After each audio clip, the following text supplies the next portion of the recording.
ध्येय टीवी पर आप सुन रहे हैं न्यूज़ दिस आवर। हिमालयी क्षेत्रों में औषधीय पादपों की सुरक्षा करना एक बहुत महत्वपूर्ण कार्य है क्योंकि इसके बहुआयामी लाभ हैं। और इसी कड़ी में हाल ही में भारत के सबसे ऊंचाई पर स्थित हर्बल पार्क उत्तराखंड के चमोली जिले के माणा गांव में खोला गया है। यह 11,000 फीट की ऊंचाई पर स्थित है और सुप्रसिद्ध धाम बद्रीनाथ के पास में ही है। इस हर्बल पार्क प्रोजेक्ट के लिए 3 एकड़ की भूमि माणा वन पंचायत द्वारा केंद्र सरकार के कैंपा यानी क्षतिपूरक वनीकरण कोष अधिनियम के तहत प्रदान किया गया है। उत्तराखंड सरकार के वन विभाग के रिसर्च विंग ने इस पार्क को विकसित किया है। हिमालयी क्षेत्र के उच्च अल्पाइन वन क्षेत्रों में पाई जाने वाली हर्बल प्लांट्स की करीब 40 प्रजातियों को इस नए हर्बल पार्क में सुरक्षित किया गया है। इनमें से कई प्रजातियों को IUCN के रेड लिस्ट में भी शामिल किया जा चुका है। साथ ही राज्य जैव विविधता बोर्ड के द्वारा भी कई हर्बल प्लांट्स की प्रजातियों को संकटापन्न यानी इंडेंजर्ड घोषित किया जा चुका है। उत्तराखंड के मुख्य वन संरक्षक द्वारा बताया गया है कि इस हर्बल पार्क को 4 वर्गों में बांटा गया है।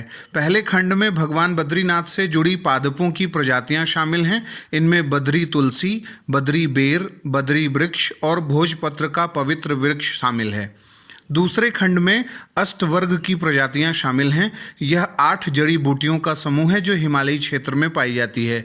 इनमें रिद्धि, वृद्धि, जीवक, काकोली, ऋषभक, क्षीर काकोली, मैदा और महामैदा ये सब महत्वपूर्ण प्रजातियां पाई जाती हैं जो च्यवनप्राश के सबसे महत्वपूर्ण तत्व भी हैं।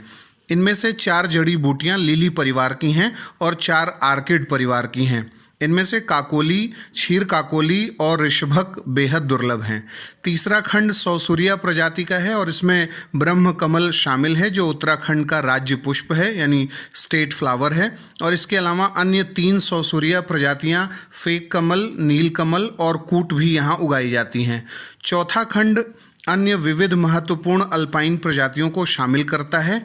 इनमें अतिश, मीठा विष, वंककड़ी और कोरू शामिल है।